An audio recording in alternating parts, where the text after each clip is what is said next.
I'm often curious to see what researchers are saying about different things that we study in Buddhism and talk about in Buddhism.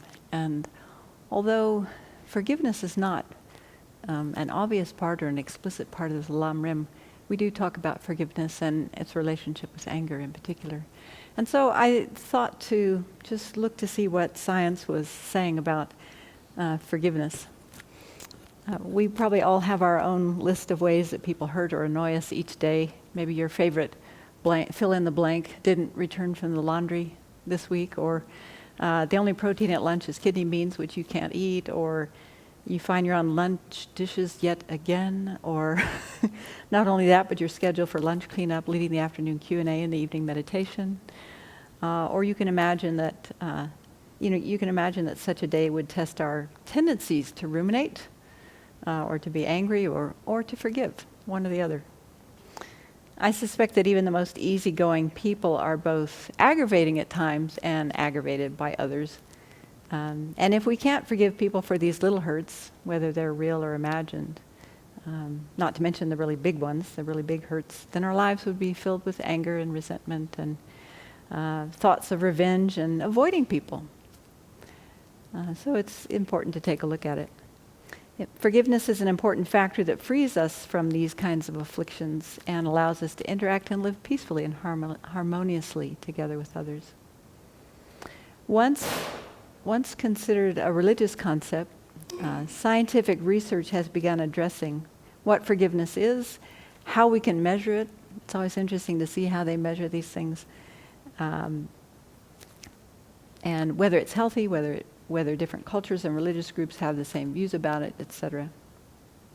So what is forgiveness? We may feel that we intuitively know what forgiveness is. Maybe you feel that in your body, or you have an idea of that.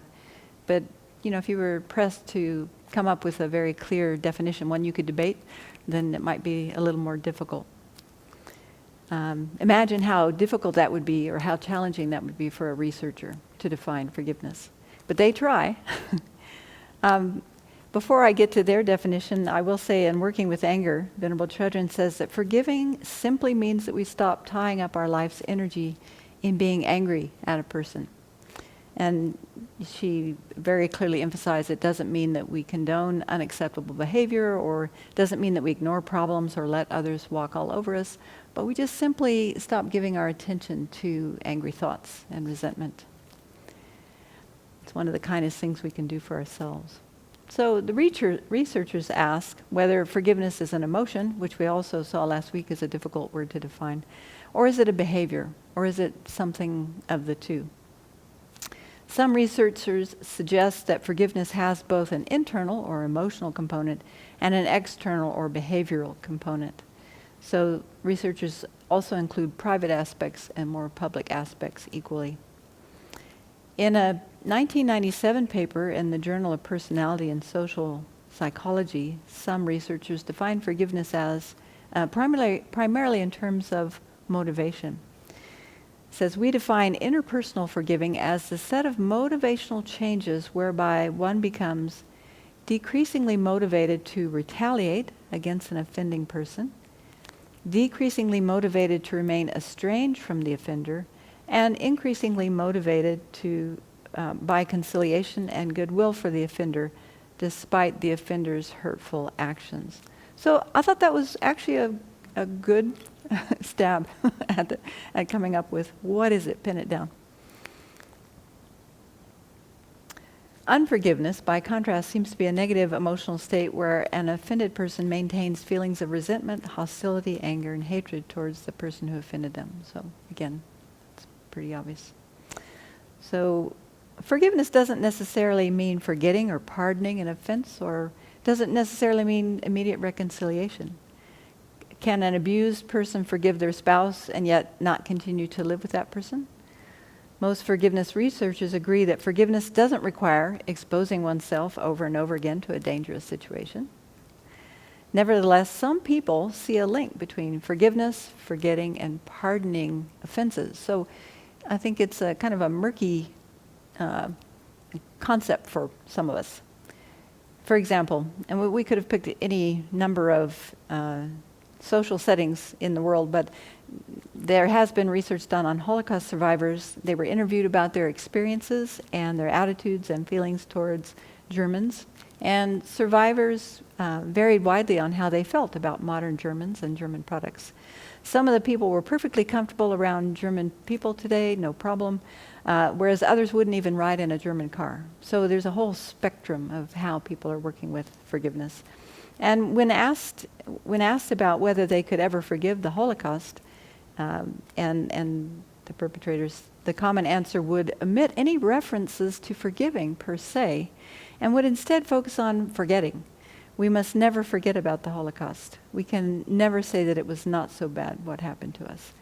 And that's interesting. Last year, several of us went to a talk by a Holocaust survivor in Spokane. And at the end, someone asked her, have you forgiven the people who harmed you? And she said very clearly, no, never. And it just kind of made my heart cringe a little bit. Anyway, does forgiveness mean you think a person shouldn't be punished for what they did? I suspect many people wrestle with this, with the relationship between forgiveness and punishment. Some people object to forgiveness, citing the need for justice after a wrong has been committed. Others say you can still forgive people even if you punish them for what they did. And yet others hold that punishment is a violent action all the way around, and it just perpetuates violence, and suggests that there are much more civil ways of dealing with people who harm. So how can we measure forgiveness? There seem to be as many forgiveness scales as there are forgiveness researchers, but 2 scales have been well validated, and both of them focus more on the interpersonal forgiveness. There's one scale that asks you to imagine yourself in 5 different situations where someone harms you, and then to rate in each case how likely you would be to forgive that person. And this scale measures one's general tendency and willingness to forgive.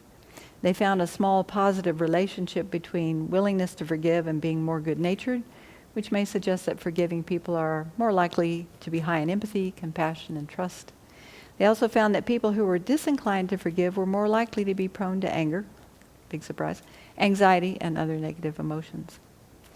Then a second tool to measure forgiveness asked participants to remember a specific offense in which someone harmed them, and then questions their motives for revenge and for avoiding the perpetrator. So very different approaches. When an offended person reports that he or she has not forgiven a close relationship partner for a hurtful action, the offended person's perception of the offense is stimulating 2 of those aspects of the definition of forgiveness, or the opposite actually. They have a high motivation to avoid contact with the offending partner, avoid or attack, or a high motivation to seek revenge, to see harm come to the offending partner. So there were all these scales about everything from I'll make him or her pay to I want to see him or her hurt or miserable, and everything in between. And an avoidance scale, keep as much distance as possible to, various levels of withdrawing. So it's just interesting to see what are these researchers thinking about, and how are they actually trying to pin these things down so that they, not just so they can sell it, but really they're trying to help, or maybe just trying to write a good new bestseller, I'm not sure. Is it healthy to forgive? We might say, of course it is, of course. That you don't even need to measure that. But the results powerfully showed that forgiveness was associated with a healthier profile of emotional and psychological reactions compared to unforgiveness. Forgiveness may free the wounded person from a prison of hurt and vengeful emotions that bring about both emotional and physical benefits, including reduced stress, less negative emotion, lower arterial blood pressure and fewer cardiovascular problems, and improved immune system performance, also greater satisfaction in relationships. During the unforgiveness periods, though, participants reported feeling more negative, aroused, angry, sad, and less in control. And in contrast, when asked to try to be forgiving, participants reported feeling more empathy and reported actually feeling forgiving. I found an article about a surgeon who worked with burn patients, and he talked about how he used hypnosis in the process of treating burn victims, where he would, not with a pendulum, but he would induce with relaxation techniques a person to be hypnotized and then to talk them through feeling relaxed and imagining the burn part of their body feeling cool and at ease. And he found, I don't think it was like double-blind studied, but he found that patients that he used this technique on had an incredible increase of, or decrease of healing time and other positive results. He also talked to his patients about anger because he found an unusual correlation between people who experience burns and having an angry disposition. Now that could just be a coincidence. Maybe there's just a lot of angry disposition out there. But often when you think about, when we talk about being angry, it's often connected with this imagery of being burning up with anger inside. So I would say that Buddhism really has the corner on the market of working with forgiveness and overcoming anger in particular. I remember when we were going through the Working with Anger book at UU last year, I think Venerable Samten counted 62 antidotes for anger in that book alone. So that book alone is a great resource for people who might be working with anger and resentment, and there's a specific chapter on forgiveness there too. But I was curious about the scientific world's point of view, how they talked about cultivating. How do you actually cultivate forgiveness for others? And so one well-respected researcher in this field, Everett Worthington, came up with an acronym for forgiving that's easy to remember and pretty straightforward and could be helpful. So I thought just to mention that. It's called REACH, Reach for Forgiveness. So this is how he describes it.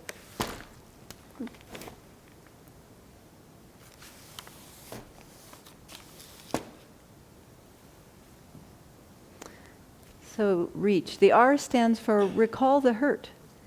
To heal, we have to face the fact that we've been hurt and make up our mind not to be snarky or nasty or hurtful, but not to treat ourselves like a victim and not to treat the other person as a jerk, but rather to make a decision to forgive. Decide that you're not going to pursue payback, but you will treat the person as a valuable person. So that's all included in that first section of recall the hurt. Probably all of these could be fleshed out in a lot more detail, but and then the second one is empathize with the person who's offended you. Empathy is putting yourself in the other person's chair. So he suggests pretending that the other person is in an empty chair across from you and talk to that person. Pour your heart out to that person. And then when you've had your say, sit in his chair and talk back to the imaginary you in a way that helps you see why the other person might have wronged you. I saw one of the researchers had already been doing a lot of research on forgiveness when his mother was murdered in a very brutal way. And he found himself quite angry and resentful. And he found himself telling his brother, he picked up a baseball bat and he said, if I could find that murderer, I would bash his head in with a bat. And then he caught himself. And he said, oh my gosh, I'm just like the person who battered my mother. And so he tried to put himself in the other person's position. Like, here's this young person breaking into a home, thinking he's going to commit the perfect robbery. And then all of a sudden he sees this 80-year-old woman coming around the corner saying, why are you in my house? And he thinks, no, you're foiling my perfect robbery. And then gets angry. And she's looking right at him. She sees his face. And so what does he do? He reacts and he starts bludgeoning her. So it was very interesting to listen to his story. And I'm sure there are thousands of stories like this out there where people have found forgiveness for someone who's done a pretty amazing crime or harmful event. Anyway, so to try to empathize, he was trying to empathize with this young man and where he might have been coming from and what might have been his motivation for harming his mother. The third one is altruistic gift, A for altruistic gift. He says, give forgiveness as an unselfish altruistic gift. And here, maybe we can think of another word for A that would fit this description. He says we can all remember when we wronged someone, maybe a parent, a teacher, a friend, and the person forgave us. We can all think of those kinds of situations.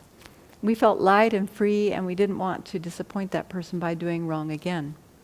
By forgiving unselfishly, you can give that same gift to someone who hurt you.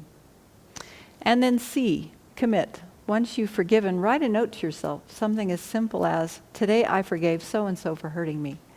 This helps you for your forgiveness to last. And I would say, and I've heard this and read this, maybe Venerable Children said it, that forgiveness sometimes is more of a process. It doesn't just happen cut and dry, black and white, okay, now we're done with it. But rather, we might have to revisit things a few times before the forgiveness really sticks. So he advises us to commit to that forgiveness that we've engendered. And then hold on to the forgiveness, H.